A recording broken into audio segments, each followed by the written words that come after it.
नमस्कार, मैं रवीश कुमार। ईरान ने तेल अवीव का तेल निकाल दिया है। आज एक 85 साल के बुजुर्ग खामनेई के आगे इजराइल बेबस नजर आ रहा है। ईरान की शिजल मिसाइलें हवा में नाचती हुई जब इजराइल की तरफ बढ़ती हैं तो उसका एयर डिफेंस सिस्टम भी ठप हो जाता है। जिस देश की ताकत के किस्से दुनिया सुनाती थी वो अब खंडहरों में तब्दील हो रहा है। क्या अब अमेरिका को इस युद्ध में उतरना ही पड़ेगा? क्या इजराइल ने अपनी ही गलतियों से पूरे अरब जगत को दुश्मन बना लिया है?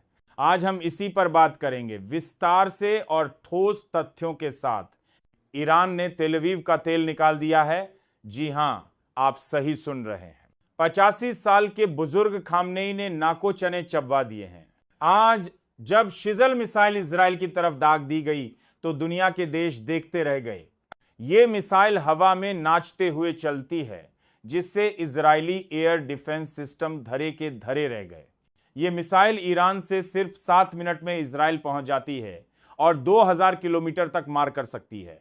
इससे पहले सुपरसोनिक मिसाइल फतेह 1 से इजराइल के हाइफा, तेल अवीव, पशरबार, मददगढ़, होलन जैसे शहरों की बिल्डिंग खंडेर में बदल गई थीं। जिस इजरायली एयर डिफेंस सिस्टम की तारीफ दुनिया करते नहीं थकती थी, खामनेई की मिसाइलों के आगे वो थकी हारी निकली। दोस्तों, ईरान ने अपनी रणनीति बदलते हुए अब जैसे को तैसा वाली नीति अपना ली है। इजराइल ईरान के रिहायशी इलाकों में बम बरसा रहा था। अब ईरान ने भी इजराइल के रिहायशी इलाकों पर मिसाइलें दागनी शुरू कर दी हैं। सरोका मेडिकल कॉलेज को निशाना बनाया गया। हालांकि ईरान इससे इनकार कर रहा है कि वह रिहायशी इलाकों को निशाना बना रहा है, लेकिन हॉस्पिटल पर मिसाइल गिरी है यह भी सच है। हमले के बाद इजराइल के रक्षा मंत्री योव गैलेंट ने कहा कि ईरान के सुप्रीम लीडर खामनेई को जिंदा नहीं छोड़ेंगे। दोस्तों, ईरान की गलती सिर्फ इतनी है कि वो खुद को ताकतवर बनाना चाहता है। ईरान परमाणु हथियार बनाना चाहता है। अगर वह ऐसा चाहता है तो इससे इजराइल के पेट में दर्द क्यों हो रहा है? क्योंकि इजराइल तो परमाणु अप्रसार संधि का हिस्सा है ही नहीं। अंतरराष्ट्रीय परमाणु ऊर्जा एजेंसी यानी IAEA का भी कोई सदस्य नहीं है। इजराइल ने भी चोरी से परमाणु बम बनाया है और ईरान पर हमला कर रहा है, यह कहकर कि वो परमाणु बम नहीं बना सकता। ईरान ने अब ठान लिया है कि इस बार इजराइल को सबक सिखाना ही पड़ेगा। अब हालात ऐसे हो गए हैं कि इजराइल को बचाने के लिए अमेरिका को युद्ध में कूदना ही पड़ेगा। ईरान को अकेले संभाल पाना अब इजराइल के बस की बात नहीं रही। समय बदल चुका है और अब ईरान भी बदल चुका है।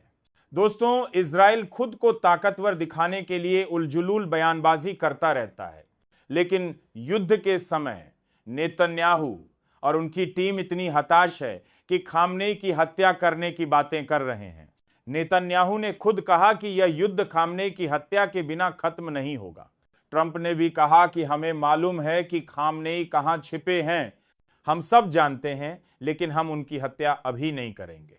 इसके जवाब में ईरान की गार्डियन काउंसिल, जो विद्वानों का संगठन है, ने कहा कि अमेरिकी राष्ट्रपति मूर्ख हैं। वो ईरानी राष्ट्र के आत्मसमर्पण की उम्मीद करते हुए खुद निराशा में मर जाएंगे, लेकिन ऐसा कभी नहीं होगा।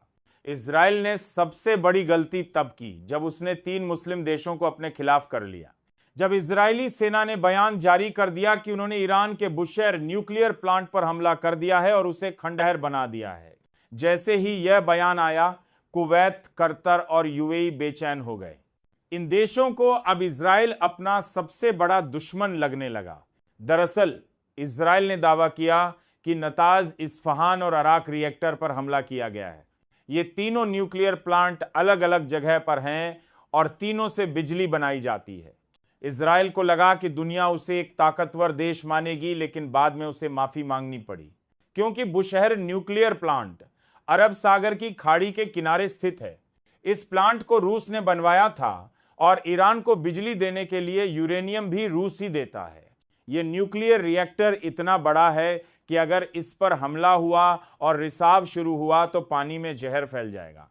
दोस्तों, पर्शियन सागर या अरबियन गल्फ का पानी ही कतर, UAE और कुवैत के लगभग 1 करोड़ 80 लाख लोग पीने के लिए इस्तेमाल करते हैं। इस प्लांट पर हमला करने का मतलब है इन तीनों देशों पर हमला करना, क्योंकि इसकी लीकेज इन देशों की जनता को भी मार देगी। रूस ने भी चेताया है कि अगर बुशहर प्लांट पर हमला हुआ तो यह ठीक नहीं होगा। यूक्रेन के चेरनोबिल में 26 अप्रैल 1986 को रिएक्टर नंबर 4 में धमाका हुआ था। यह हादसा नागासाकी और हिरोशिमा पर गिराए गए परमाणु बम से 400 गुना बड़ा था। लाखों लोग विस्थापित हुए थे। इजरायली सैन्य अधिकारी ने बाद में सफाई दी कि सेना के प्रवक्ता की बात गलती थी। हमने बुशहर पर नहीं बल्कि नताज, इस्फहान और अराक पर हमला किया है। दोस्तों, बुशहर न्यूक्लियर रिएक्टर पर हमले का मतलब है हवा और पानी को जहरीला बना देना। कतर के प्रधानमंत्री ने चेतावनी दी है कि ऐसे हमलों से खाड़ी का पानी पूरी तरह जहर बन जाएगा। कतर, यूएई और कुवैत में जीवन ही खत्म हो जाएगा। शेख मोहम्मद बिन अब्दुल रहमान अल थानी ने साफ कहा है, पानी नहीं रहेगा, मछलियां नहीं रहेंगी, कुछ नहीं बचेगा। इजराइल को अब समझ आ गया है कि उसने बहुत बड़ी गलती कर दी है, अपने ही पैरों पर कुल्हाड़ी मार ली है।